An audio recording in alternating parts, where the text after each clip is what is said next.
right, well, welcome back, Daniel Linhart. I have my drinks. I have my tea. What'd you get today? Do you have coffee? Looks like coffee. This one was cranberry glow. I think this is berry wellness. Water in the left hand. The left hand does not know what the right hand is doing. Did you go biblical there? I did. Well, welcome back to the table. Welcome back to another episode. You may or may not have noticed that we released our last two episodes a little out of order, but not a big deal. I think you got the gist of it. You know what we were doing. You just flow along. Just roll with it. Follow along. Yeah. Get in line. Get in line. Yeah. Even if someone cuts in line.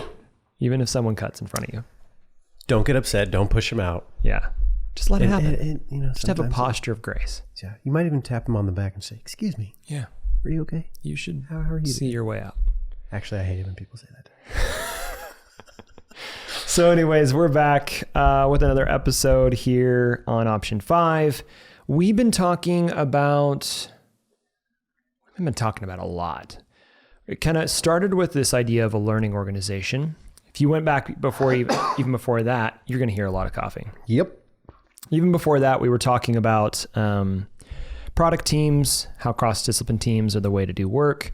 This still all fits together.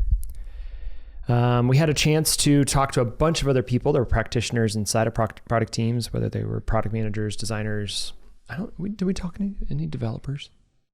When we were doing our interviews. I'm going to feel bad I think it was almost all product. We had managers. some designers or directors of design. So, And now Dan and I have picked it back up, back at the table together, chatting about a framework where we're trying to put some language to some things we've been doing for the last 10 years. Mm-hmm.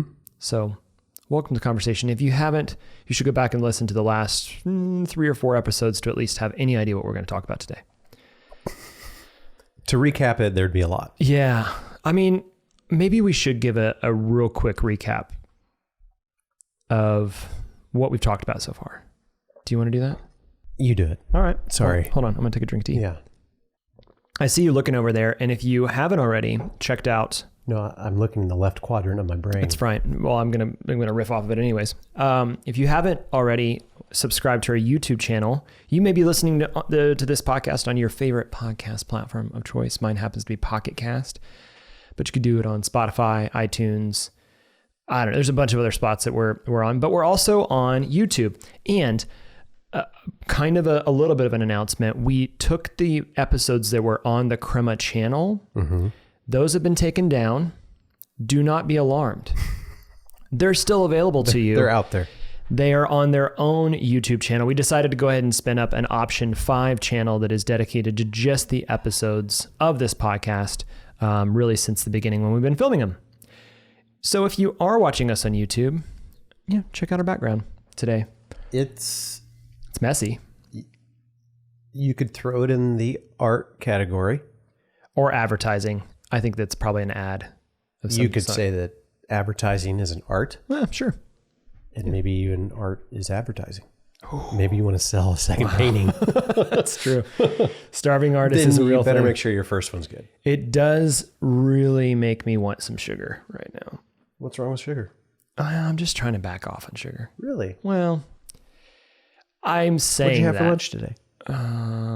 Like a paleo meal, some chicken and broccoli. Okay. Good for you. Yeah.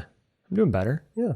That being said, I had maybe 8 Caramel Delight Girl Scout cookies last night.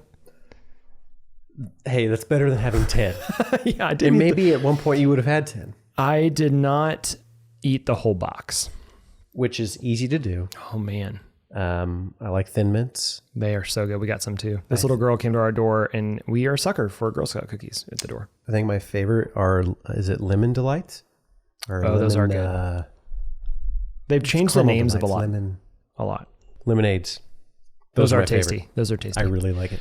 Caramel Delights, previously known as Samoas. I think there was an issue with using... Yes. I'm not going to get into it. I don't understand it. I don't understand it.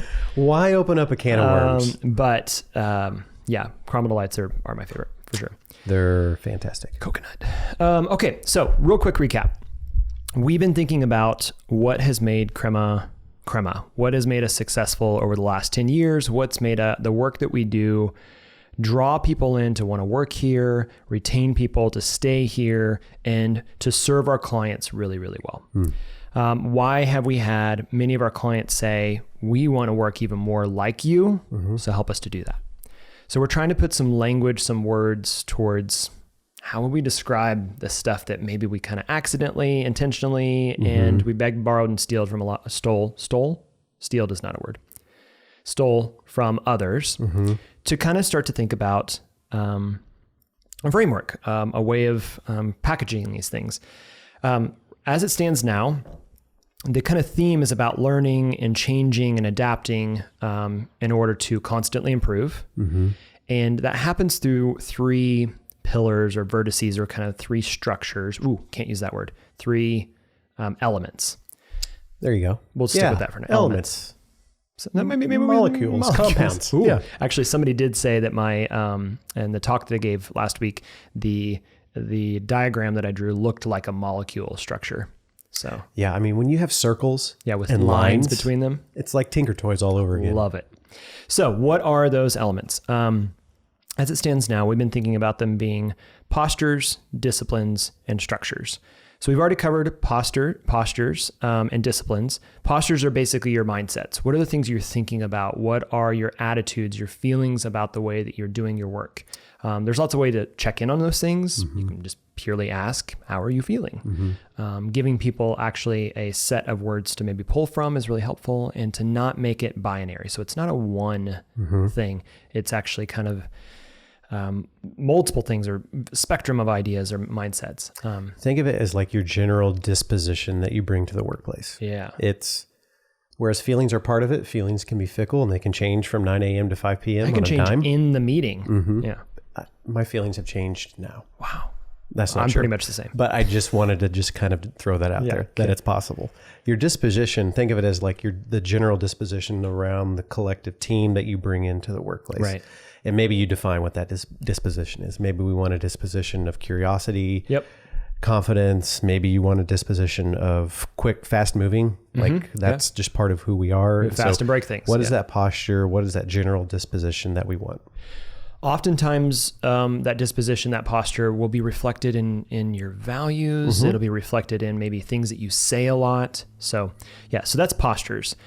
I think that postures gets underutilized as a tool, if you will, or something to be aware of, so that you actually know where your team, or where you yourself, where you individually stand.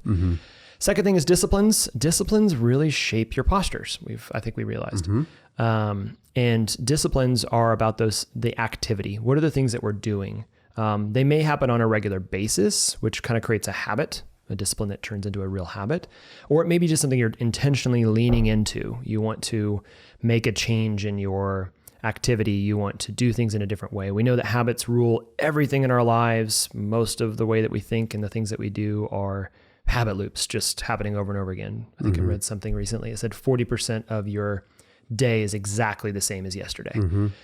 I buy it. You know? And so creating a new discipline, a new habit, takes replacing an old one. Charles Duhigg from The Power of Habit talks a lot about that. Yeah. Your disciplines, I feel like, are the enablers to allow you to accomplish what you want to accomplish. Yeah. So if you want to get in better cardiovascular shape, the discipline may be my alarm goes off at 5. I sit up, I tie my shoes, put on my shirt. I then lay back down and then go back to sleep. Right. At that point, you're breaking your discipline and you're not going to accomplish anything. So yeah, the discipline, it's routine, it's consistent. It does need to be altered probably every once in a while. Yeah, mix it so up. if you want to get better, maybe instead of 5 a.m. Monday, Wednesday, Friday, maybe it's 5 a.m. Monday, Wednesday, Friday, and then you add in Saturday. Or maybe you switch it up and it's 5 a.m. and instead of jogging for 30 minutes, you jog for 40 minutes. Right. So minor inflections and changes in your disciplines help depending on the goal you want to set. But the key thing is they're routine, They're habitual. They last for at least a decent amount of time. Hopefully you're creating a rhythm of doing them. Yeah. And then they enable you to get to where you want to go. So you used example in the episode before, actually our last episode, talking about the fact that one of your disciplines right now is just trying to be present, trying to be ready for the moment. And that actually is a discipline. Like being intentionally present is a difficult thing to do because again, we're ruled by all the other things that normally get in our way. If you are going throughout your day and there is a time where you feel like, man, I feel awkwardly intentional right now, like I'm almost having to try too hard, then you're in the middle of a discipline that's new. Yeah. Yeah. Because you're just like, man, this doesn't feel normal or natural. I feel like I'm having to try really hard just to do this. Well, then you're probably in the midst of a discipline. Well, and that leans into the idea that changing a discipline, it can be hard and it can even hurt. So that's where we talked about a little bit about teams when they have to make a change in the way that they work. They're usually going to go through kind of that valley of death, that trough. You'd say a trough. An ebb. An ebb. You're going to go ebb before you flow. And I don't know. And I like valley. Valleys are good. You're going to go through a valley there you go.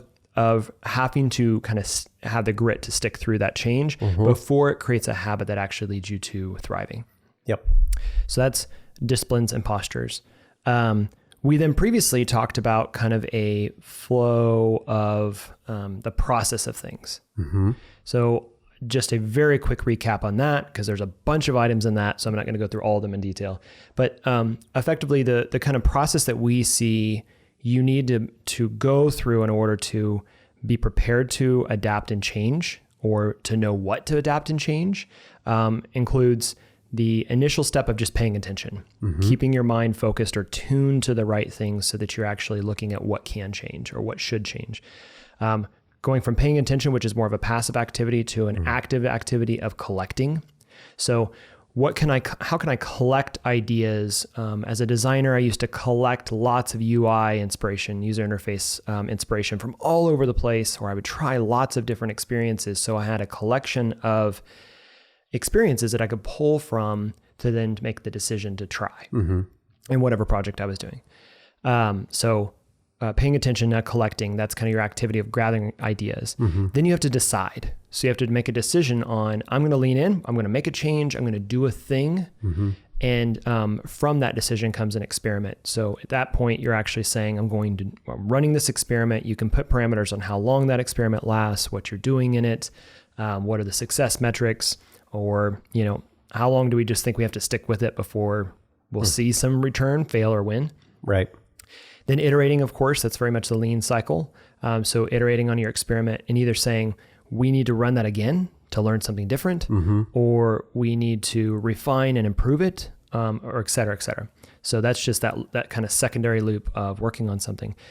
Usually that's where most frameworks stop, is they just say, keep looping on yourself, which I think is good. And we would affirm that idea of continuing to lean into the change.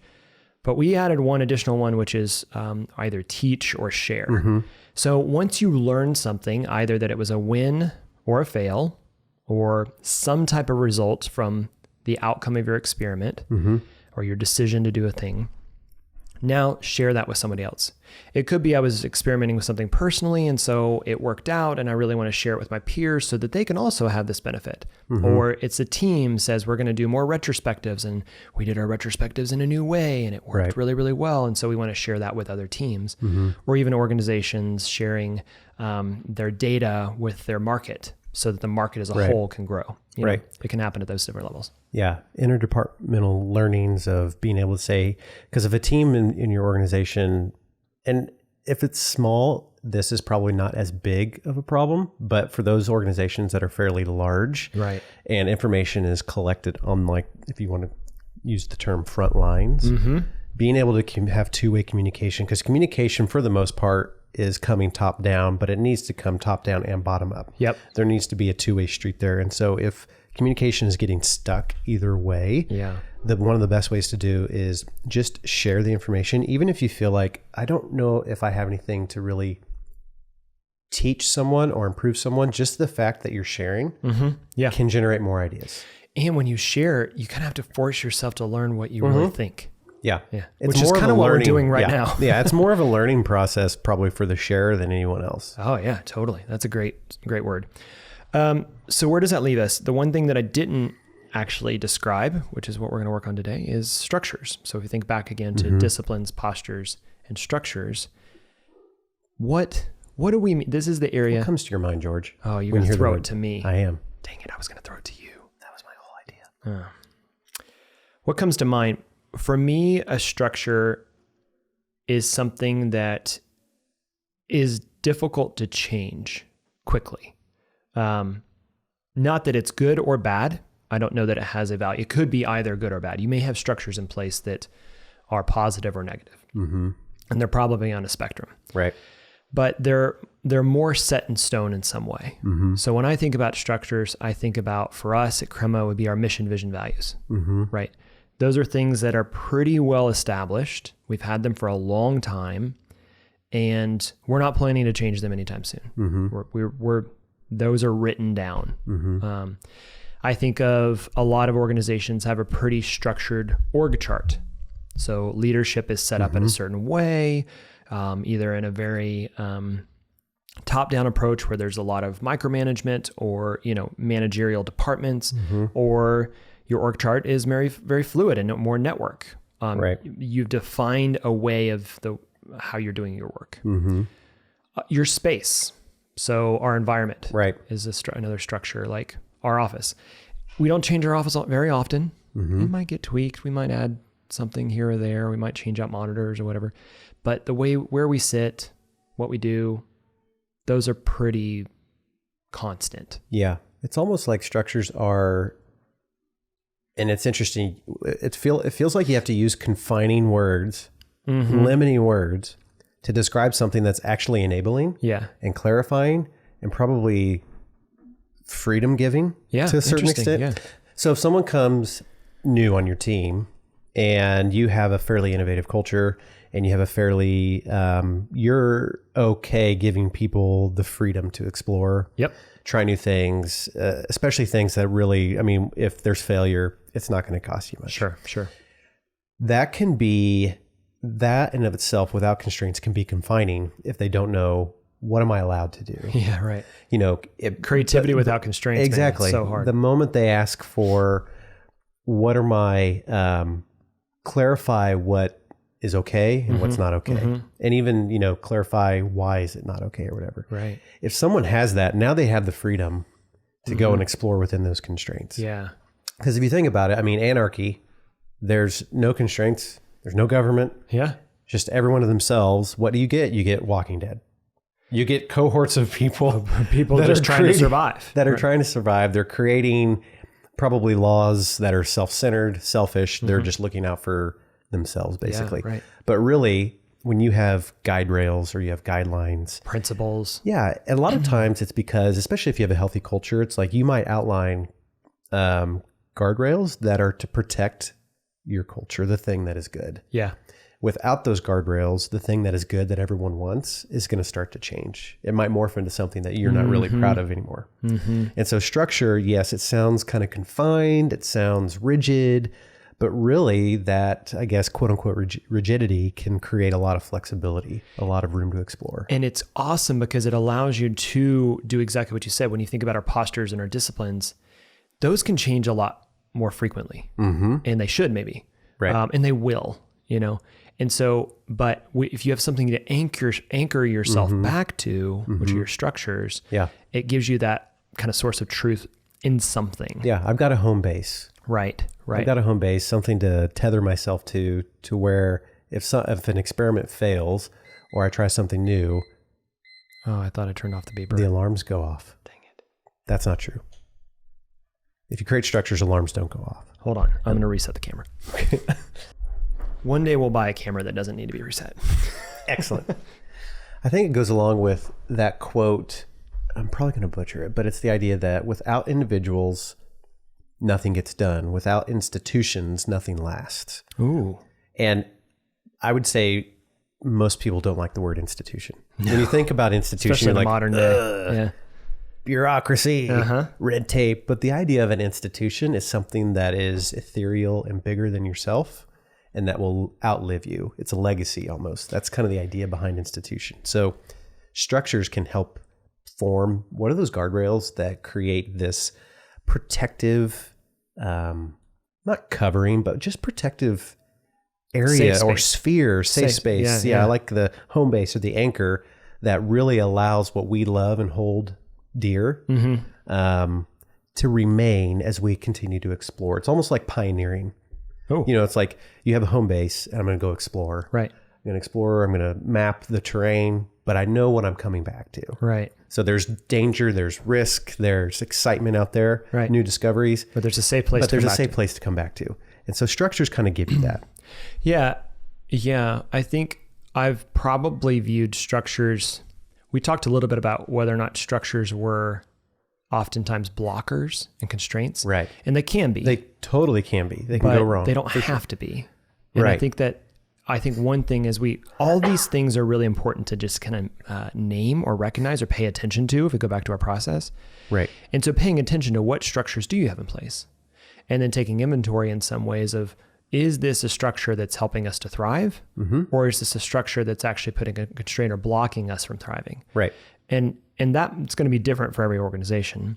But I'm sure there are some pretty standard questions to ask. I'm not exactly sure what those are off the top of my head. Sure. But I think of a lot of people would say bureaucracy is oftentimes a structure that keeps them from thriving.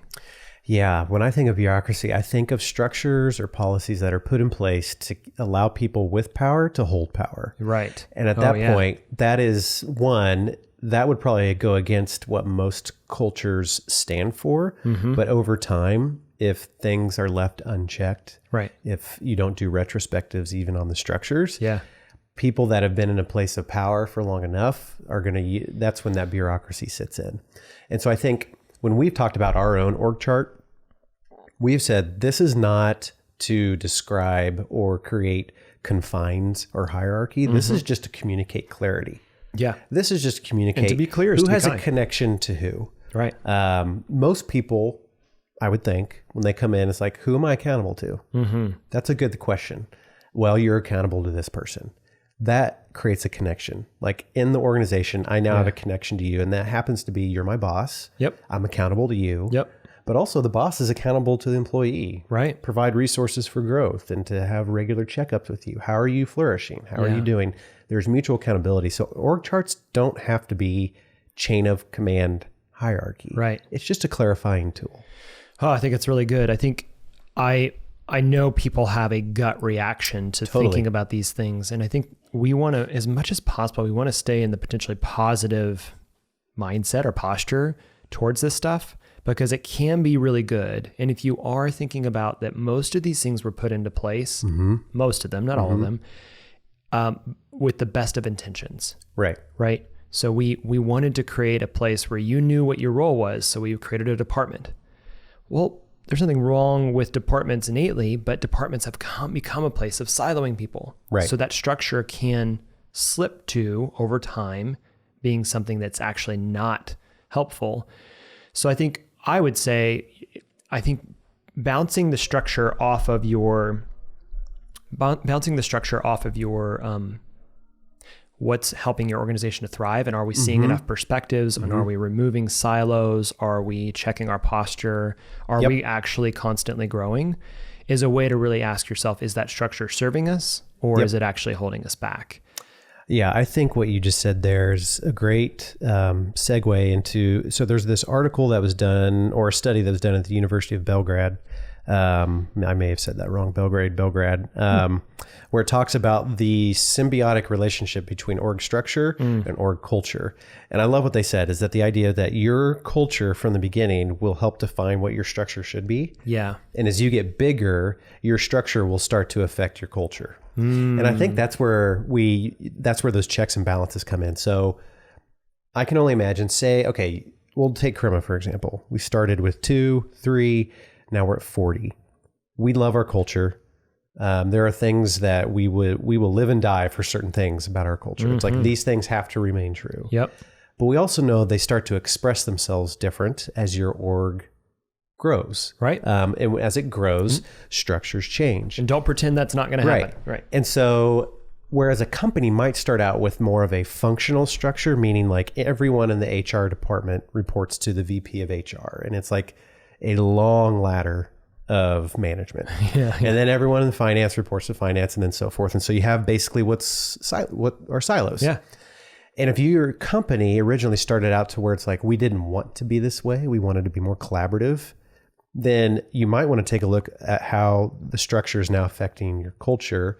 And what if we switched our structure from departments and functional to more matrix or network? Yeah, which I love. And that's kind of like what we're looking at specifically is as we grow, sure, new leaders will raise up, but that doesn't mean you have to get hierarchical. Right. You could grow in a way to where it's more like cells. You have teams of teams that are accountable within the team to each other team, but then there's leaders that might be in charge of teams. Yeah. And so you might have people of 5 different roles working together, accountable to each other in a matrix fashion. Yep.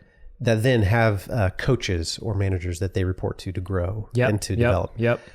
This is getting along the lines of what is now termed a self-organizing team. Yeah. And there's so excited many about this idea. different values along the pendulum of work structure. Totally. But the idea is whatever you value, whatever that is, Right.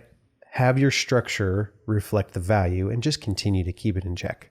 Or else one day you might find that, well, we wanted to be really flat and now it's like we're 1,000 people and we're all siloed.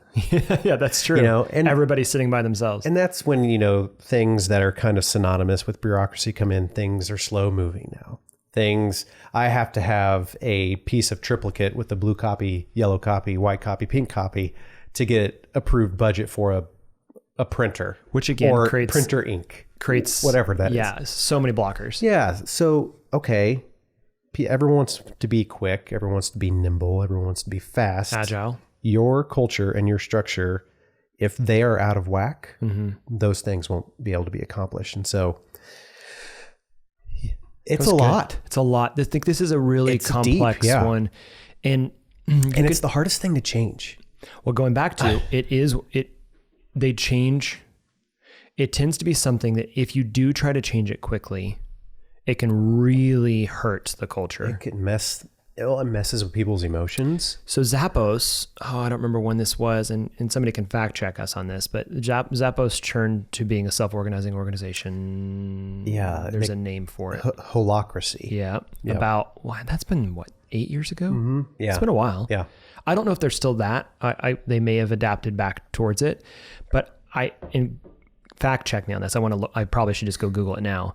But my understanding was that when they pivoted to that really quickly, it was a pretty overnight move. Yeah. At least they didn't report on it. I don't know if they experimented.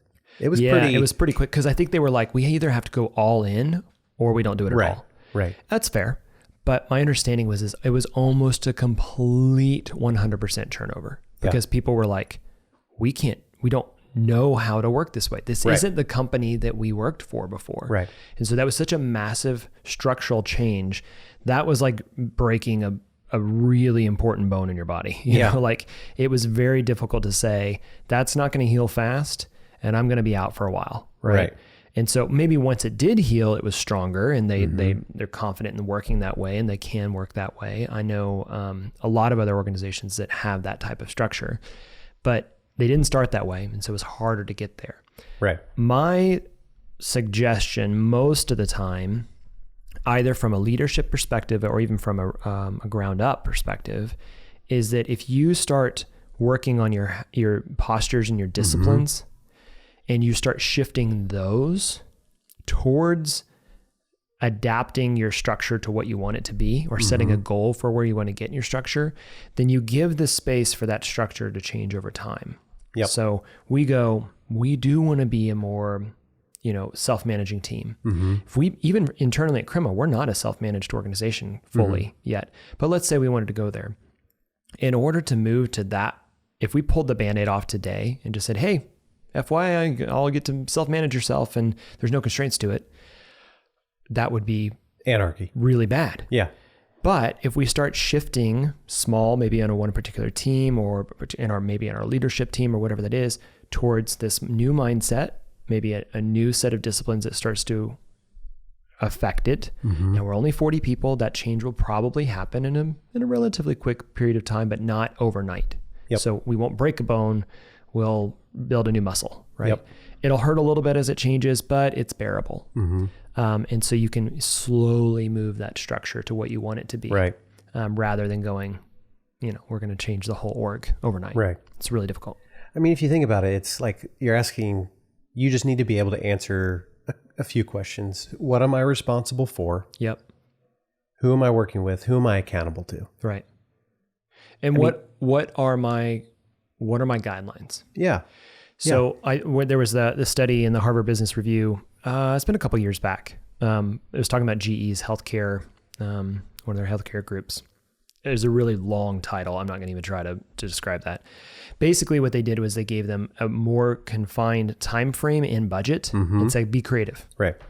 And it's like $500,000 versus a $5.4 million. The previous budget was a lot larger. And they came up with more innovative solutions because of the constraint of the time and budget. They had to go, you know what, we can't do it all. So we're going to have to start cutting things, And I think that even as an artist, so I went to art school, I remember when the assignment was just kind of open-ended, how much anxiety that gave me, because it was like, man, I could do anything. And you always think that will be awesome. And then it's like, well, is my canvas the side of a building? Is it is it the tip of a pencil? I don't know what my constraint is. What's my medium? Am I going to paint this? Am I going to sculpt it? Or am I, whatever. And that to be unclear is to be unkind, right? To not give people the assumption of what they have to work with, right, is unfair. Oh yeah. And I think by giving people the constraint of a budget, a constraint of a timeline. Now, the challenge with that is, are they realistic? Is that constraint the right constraint? And the short answer is probably don't know until we run some experiments. Right. So that goes back to disciplines. But I think that idea of giving someone, hey, FYI, you have an 8x10 canvas and you're going to use oils. Right. Oh, well, what am I painting? You know what? I'll give you a theme of a landscape. I really know what I can go create now. Right. It's going to look, it's not going to be Bob Ross. That's for sure. Not from me. Happy little trees. Those are just happy trees. I think you know what I mean? Oh yeah. And I think when you put constraints on something, the priorities surface. Yeah. Like when you're limited on dollars, you start to realize, oh, we can cut that then. Yeah. But we have to spend the money here. Right. Because that's priority. And so if you walk into an organization and you start to see what those structures are, pay attention, because quickly you can understand what's important. Priority. Yeah, what's important to them. Yeah, absolutely. So for example, Crema, we're pretty unique as an agency in the fact that we have a growth team that's dedicated to creating a lot of content, including the podcast you're listening to, including our YouTube channel, including blog posts, etc. And that's pretty abnormal for an agency. But it's really important to us because we want to grow our space in the world. We want to grow our thought leadership. We want people to know that we exist and that we really care about creating value. Right. So we've invested a certain budget towards creating this team and doing these things. Now, it means I have to get up every 20 minutes and reset the camera because we haven't bought a $10,000 or $20,000 camera. Because that money's gone elsewhere. Right. And that's okay. That's a constraint that we can work within, and we can still be creative and still produce really great content. Yeah. I think I'm coming around to not having such a negative view of constraints or of structures.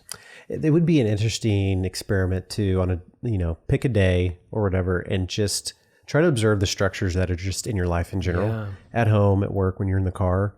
We're all thankful for the guardrails on the bridge, the structures that are in place that keep us safe. The lines that keep people in the right lane. And not just keep us safe, but give me freedom. It gives me freedom of I know the way home. Right. That's freeing to me. Yeah. I know that I have safety to get me home. That's freeing.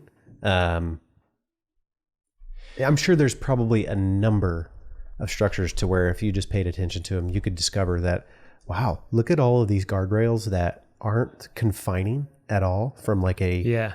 they're confining in like the tangible nature, but from an intangible standpoint, they're actually life-giving. I feel more free because they're in my life. I was trying to think I can't find it. Stop signs.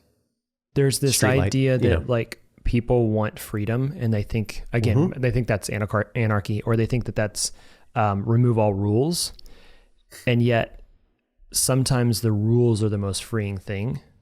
And that's just so anti what the vocabulary of our society says right now, of this idea of, you know, that if only I could do whatever I want. Yep. It's like, do you really want that world?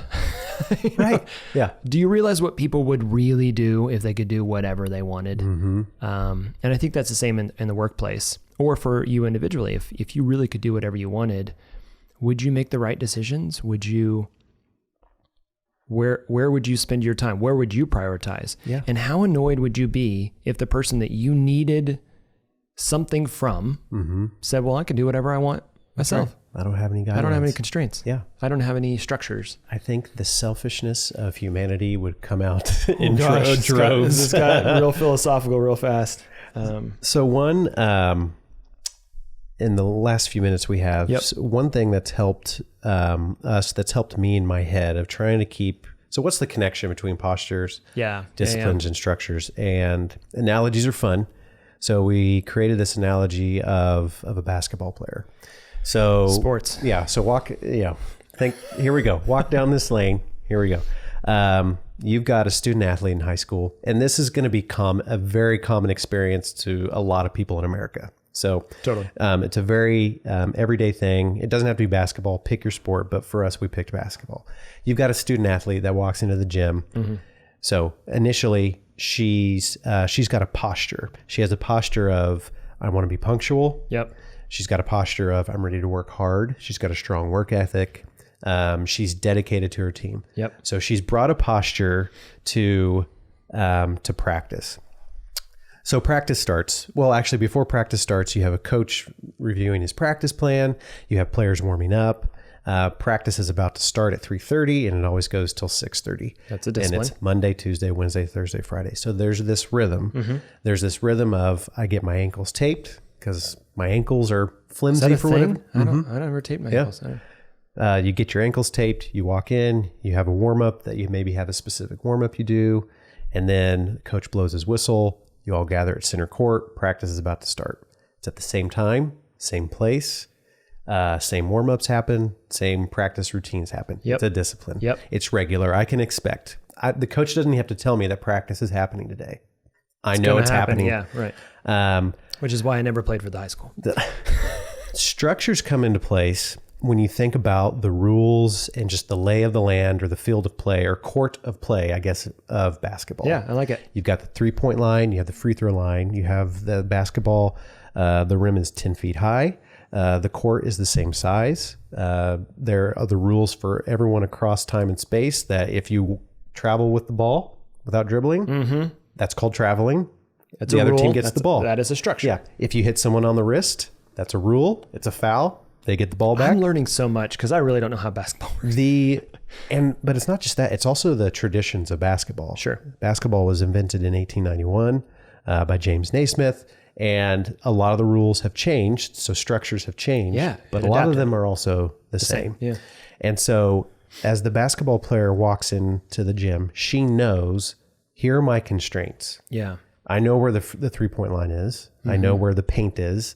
And if I am in the paint too long for more than 3 seconds, the referee will blow his whistle, the ball goes to the other team, because I can't be in the lane for more than 3 seconds. Yeah. So that defines offensive plays that coaches will draw up. Like, because of this rule, I don't want my players in the lane for more than 3 seconds. So all of these structures are affecting the culture of the team, because they're designing plays so that they can be successful on the court that has defined structures. This is a great analogy, because, again, it defines the beautiful intersection of just athletics in general. Yep. You have rules in place. Mm-hmm. You have disciplines that all athletes are practicing to get better. Yep. And all coaches want athletes to have a posture of, I'm going to work hard. Yep. I'm going to give you my best. I'm coming in and day out with an attitude of let's get better. Especially as a team, you're thinking about not only your own posture, but you want to encourage the people around you to have a better posture and better disciplines. Absolutely. And it's the same thing with work. A new employee comes in first day, posture of I'm here to work hard. I have a skill set. They've hired me for that skill set. I'm going to bring a good attitude to the workplace. Got a lot to learn. Discipline. Oh, every Monday morning at 9 a.m., there's an all-team meeting about here's what happened last week. Here's what we're going to do this week. What are you working on? That's a discipline. Yeah. The structures take a little bit longer to understand, but they are so important. It's like you may have an employee, a fellow coworker come up and be like, oh, this is what we do on Tuesdays. We all go out to eat at this place. That's kind of a tradition. Taco Tuesday. Here are company values. You may have a coworker say, don't break these. Yeah. These, we live and die by these. Yeah. This is what you will be judged by. Right. Yeah. It's not a policy in the handbook, which is also a structure, but these are cultural norms. Yeah. Don't break these. Yeah. Don't mess this up for the rest of us. Don't mess this up for the rest of us. Yeah. We love these values. Yeah. That's what the employee's walking into. Here's a question, and then we'll wrap up. I love that analogy, even though I'm not a basketball player, but I think any team sport or even any individual sport kind of can take the same ideas. Well, you're a cyclist. You could come up with the same analogy. Yeah, totally. Oh my gosh, my brain went off in all the ways that's true. Man, I want to get on my bike. It's so nice outside right now. I think one thing that I heard as I was giving my talk the other night, and I've heard this from other people, is they feel like, is this something you and I have the luxury to talk about because we're leaders? That we get to define what the structures are. That's fair. You know what I mean? Yeah. And if not, how does a person think about creating the discipline or even maybe having a mindset of, you know what, I desire to know what my structures are. And so if they don't exist, I'm going to help get them defined. So for example, if I'm put on a new initiative or project and we could just say, yeah, cool, just go run with it. Just go do it. Maybe a really good practice is to turn around and say, great, what are our constraints? Is there a time frame we need to get this done by? Is there a milestone I need to hit? What's success look like?